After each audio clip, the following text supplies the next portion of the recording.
Buenas noches, profesor.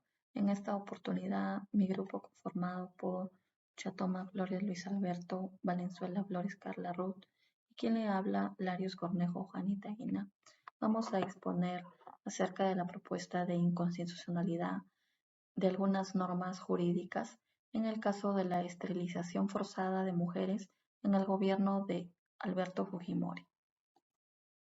Dentro del contexto del caso, se dice que durante el gobierno de Alberto Fujimori en el Perú, en la década de 1990, se llevaron a cabo una serie de esterilizaciones forzadas como parte de una política de control de natalidad.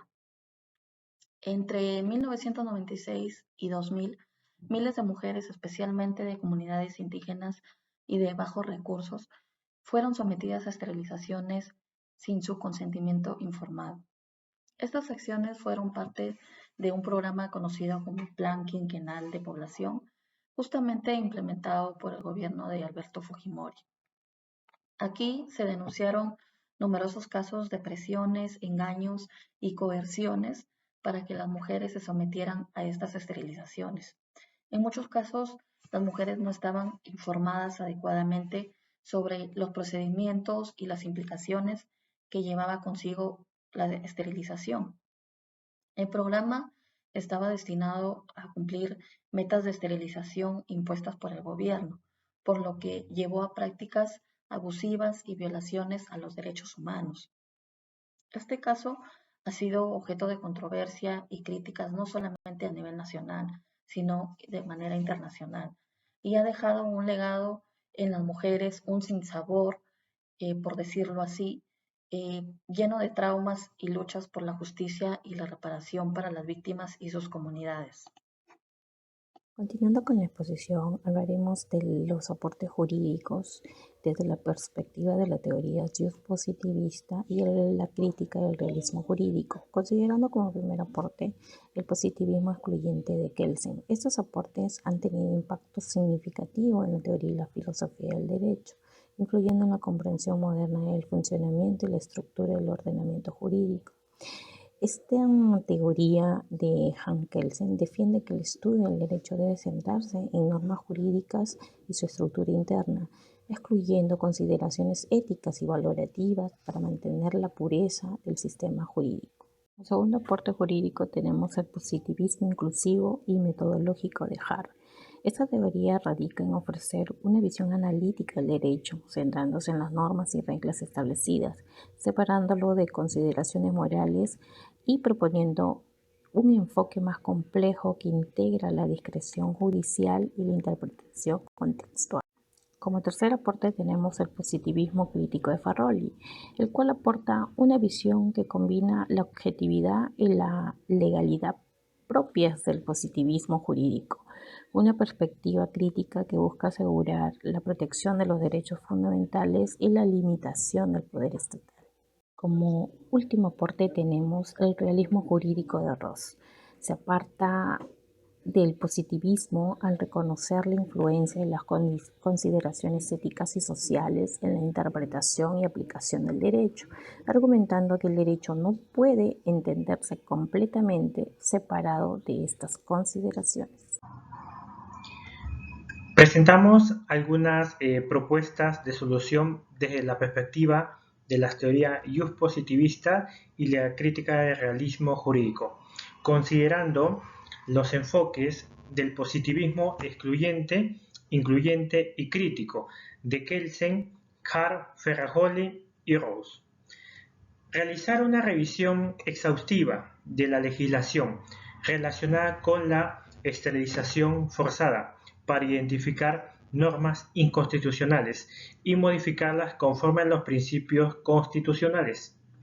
Modificar la Constitución e incluir explícitamente los derechos reproductivos de las mujeres, reconociendo las autonomía sobre su propio cuerpo y garantizando que ninguna intervención sea realizada sin su consentimiento.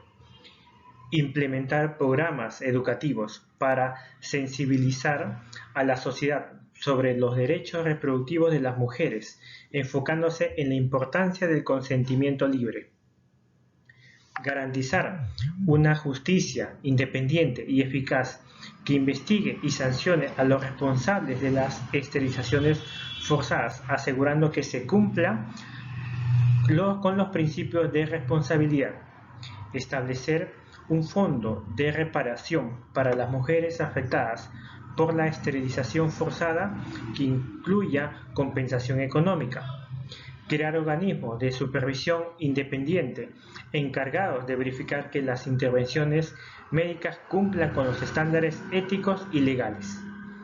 Involucrar a la sociedad civil y organizaciones de derechos humanos en la elaboración y revisión de políticas relacionadas con la salud reproductiva. Garantizar el acceso a información clara y completa sobre procedimientos médicos, riesgos, alternativas y consecuencias de la esterilización. Impartir información continua a los profesionales de la salud en ética médica, derechos humanos y diversidad cultural para evitar prácticas violatorias. Proponer reformas legislativas que establezcan sanciones adecuadas para la esterilización forzada, asegurando que los infractores sean responsables de acuerdo con la gravedad de sus acciones. Estas propuestas buscan abordar el grave problema de la esterilización forzada desde una perspectiva legal y ética, promoviendo el respeto a los derechos fundamentales de las mujeres y la justicia social.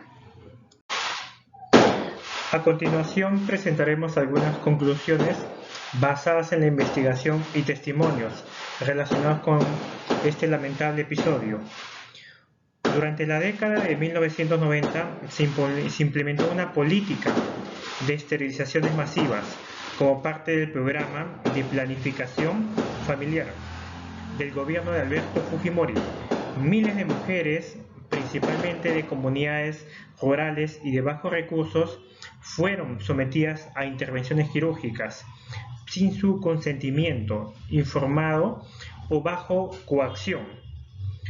Estas esterilizaciones forzadas constituyeron una violación grave de los derechos humanos, incluyendo el derecho a la integridad personal, de igualdad y no discriminación, la salud y el derecho a decidir sobre cuestiones reproductivas o de forma libre e informada.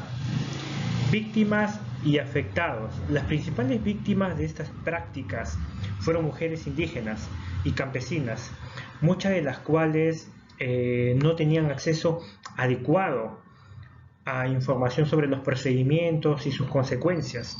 Muchas de ellas sufrieron graves consecuencias físicas y emocionales a raíz de estas intervenciones.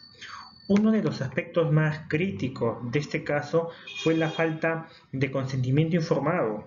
Las mujeres fueron presionadas, engañadas o coaccionadas frente a someterse a las esterilizaciones, a menudo sin entender completamente los procedimientos y sus implicaciones que se daban. A pesar de las denuncias y evidencias, la mayoría de los responsables de estas esterilizaciones forzadas no han sido llevados ante la justicia. Ha habido un largo camino de lucha por esta parte de las víctimas y organizaciones de derechos humanos en busca de verdad, justicia y reparación y garantías de no repetición. Estas conclusiones resumen el impacto y las violaciones graves de derechos humanos que ocurrieron durante el gobierno de Alberto Fujimori en relación con la esterilización forzada de mujeres en el Perú.